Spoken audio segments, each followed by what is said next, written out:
Everyone, welcome back. We are looking at the baseball picks for tonight. It's an 8-game slate. Also have NBA coming back today. I posted my video for that, so you can check that out if you want. There's million makers on both sites for NBA, but we still have good contests for baseball tonight, which is awesome. Hopefully that remains that way as basketball starts and continues. So for this slate, we have a couple of good pitchers at the top, but before we get into anything, would appreciate if you hit the like on the video and subscribe if you're not already. I might make these baseball videos a little bit shorter now just because I will be making NBA videos too, but still be giving all the same information in a condensed time frame. Yesterday, played Matt Boyd. Obviously, didn't really work out, but it's not like Garrett Cole was amazing either. He got blown up in his last inning a bit, gave up a 2-run home run, but would have played Matt Boyd probably again if he wasn't going to be owned and if the Royals were going to be that popular. It's just some of the stuff that is going to work out eventually, and if it does, you're going to be sitting pretty nice. So didn't work out, so we're looking at today's slate, and so let's get started. You can hit the like button down below and subscribe if you're not already. You can follow on Twitter at the DFS Process for updates, and we'll get started by looking at the totals for some of these games. There's a couple of teams I want to target. One of them being the Yankees, the Bronx Bombers. They are amazing in Camden Yards. They hit so many home runs there. They have so much power in the lineup. They're facing another lefty. Now, John Means is the best pitcher on the Orioles. He got scratched opening day. He was going to be their opening day starter, but he got scratched, so this is his first start of the year facing off against all these righties. It's going to be tough for him, and the Yankees are the top stack of the day. I like the Mets a bit. Martin Perez gives up a lot of damage to righties, and there are a couple of very good righties in the lineup, like Peter Alonso, J.D. Davis with power at cheap, Cespedes with power and it's cheap. So definitely the Mets are appealing today. And the Royals look good because they're facing off against Ivan Nova, who is also doesn't strike many guys out, gives up power, and I feel like the Royals are so cheap. I don't know when DraftKings is gonna raise Salvador Perez's price tag. That's kind of getting ridiculous because he's being like 80% owned every day in cash, and it's gonna continue today at 2,600. Like he's cheaper than all the other catchers, even though he's one of the better hitting catchers in baseball.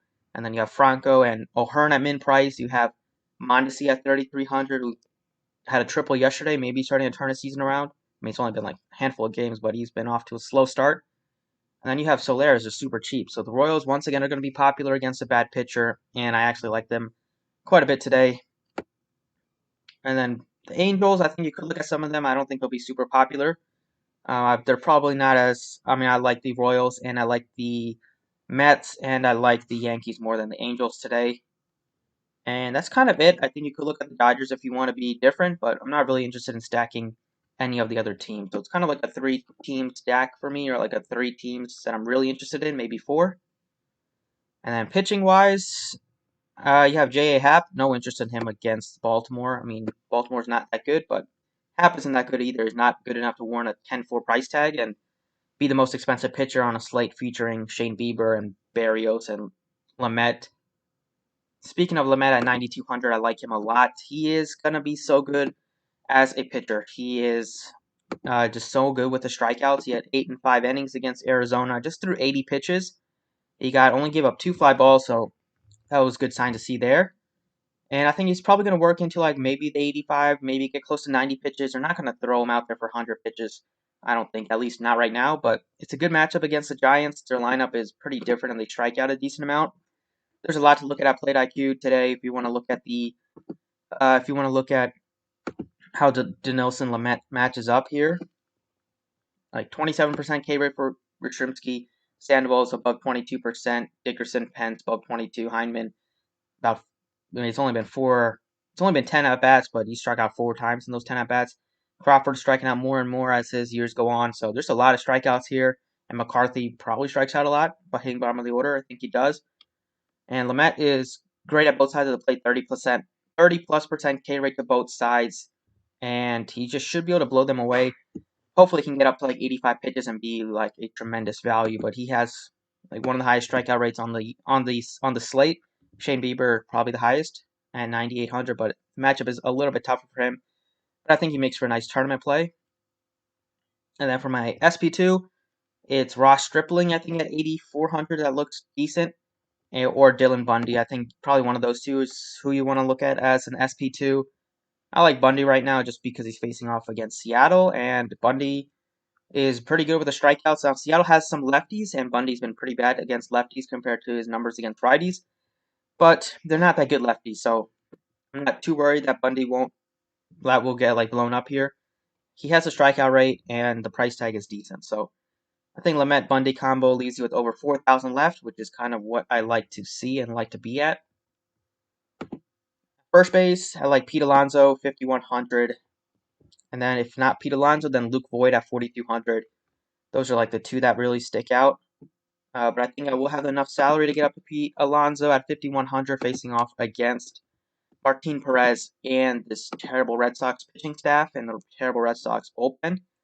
Mets had a chance to win last night, couldn't get it done in the ninth with the bases loaded. But good signs about Pete Alonso today is Perez with just an 18.5% K rate, and the Peter Alonso strikes out at 32%.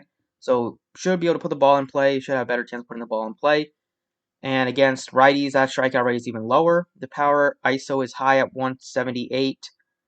And the arsenal of pitches that he throws, Pete Alonso crushes basically every single one. Look at the sinker, Pete Alonso 950 ISO in the 13 batted ball events. If you look at the cutter, 417 ISO. It's a very small sample size. These numbers should go down, but still, he's been mashing these pitches. If you look at the changeup, it's a 438 ISO. And the fastball, we know Pete crushes the fastball as well. Fastball, it's a 316 ISO. So all the pitches that he throws, Pete Alonso crushes, 5,100. He had 4 hits yesterday, all 4 singles. Hopefully that he is able to keep going, and maybe instead of singles, he hits some doubles and home runs today. At third base, I think it's a good spot to save some money. You have Michael Franco at just $2,000, who's been really hot to start off the year. If you want to go up a little bit, you have 3,700 for J.D. Davis, who I like against a lefty. So those are the two that really stick out.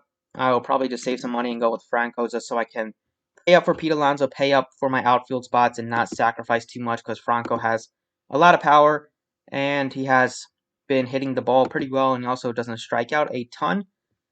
So 348 to start the year, 2 home runs. He had 3 hits yesterday, 2 doubles. He's seeing the ball pretty well to start, and Ivan Nova is not very good. So I feel good about Franco at third base.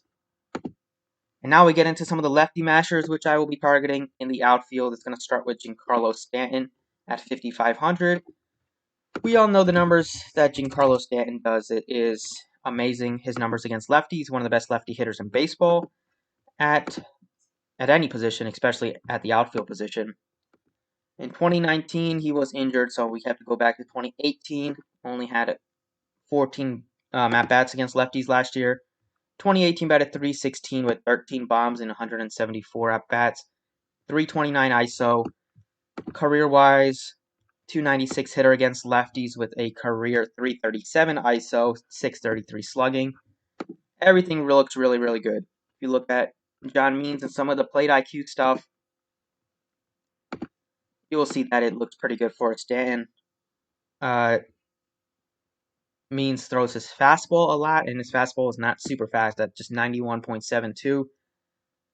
Stanton with a 297 ISO against the fastball, and then he throws his changeup a lot. Basically, his 2 pitches, and Stanton with a 306 ISO off the changeup. Feel like Stanton has a great chance to go yard today. We all know that he has double home run upside as well. And then the other guy I like in the outfield is JD Martinez. I don't know if he'll be super popular today because people have been playing him a lot and he's been disappointing. I feel like it's a great spot to go back to JD Martinez against Steven Matz, who has his struggles against righties have been kind of well documented, especially for power. He's not a terrible pitcher, but against righties he can give it up. And against a guy like JD Martinez, one of the best lefty hitters again in baseball, maybe even better than Stanton. 404 average against lefties last year, 19 home runs in just 170 at-bats. That gave him a 482 ISO against lefties last year, career-wise. 315 average against lefties with a career 291 ISO. JD Martinez looks great. Stanton looks amazing. Pete Alonso looks great. Franco looks great. Feel good about these 4 hitters pairing with these 2 pitchers. Still leaves with enough, and then I think I'll fill it out with the rest of the Royals, the Mets, the Yankees bats that I like. So we'll go over to Fanduel now and just talk about their pricing.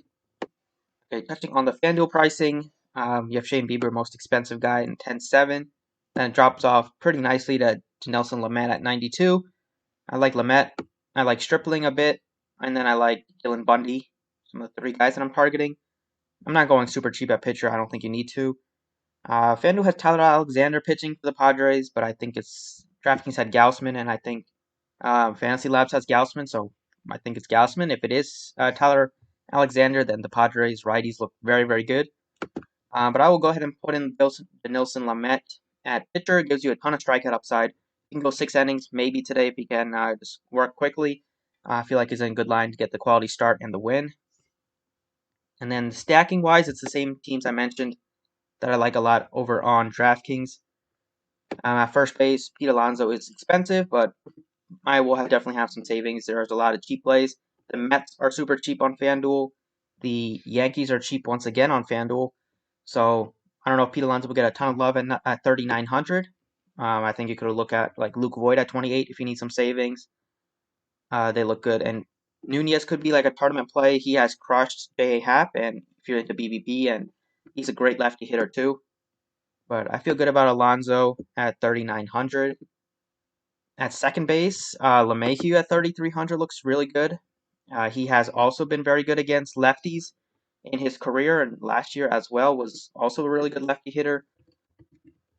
He's also affordable on DraftKings if you want to play him over there, but last season was great against lefties. He bats leadoff, gets on base at a high clip, doesn't really strike out too much. He batted 375 against lefties with 10 bombs. Gave him a 256 ISO, just a 13% K rate. I like LeMahieu at 3,300. And the outfield, I'll go back to the guys I liked over on DraftKings. You have JD Martinez, 39, and Stanton at 38. Both are really, really cheap. Both below 4,000. I don't think that should happen against lefties. They should be like 4,500.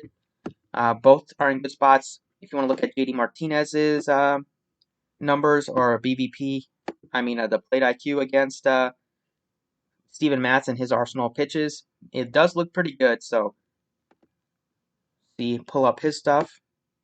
So overall Matz with a 4.45 xFIP, that's not very good. Numbers against righties, a 194 ISO given up, that's not very good. 22% K rate is decent. But his pitches, he throws a sinker a ton. And JD Martinez absolutely mashes a sinker. He has a 378 ISO, 44% hard hit rate against the sinker. And then if he doesn't throw the sinker, he's going to throw the changeup probably. Martinez 431 ISO on the changeup. And so those two pitches are his main ones. If you look at the curve, it's a 393 ISO for Martinez against the curve. And the slider, 216. So every single pitch Martinez crushes of Steven Matz. I like him a lot at 3,900 on FanDuel. And I like him a lot on DraftKings as well. So these are the plays I like on FanDuel. Thank you guys for watching. I appreciate it. If this video helped you, be sure to hit a like button before you head out. And good luck tonight in baseball and especially in NBA. Hopefully somebody can win the Millie. Probably going to be split, but it'll be cool if we can at least get atop the Millie Maker. So see you all tomorrow and best of luck tonight.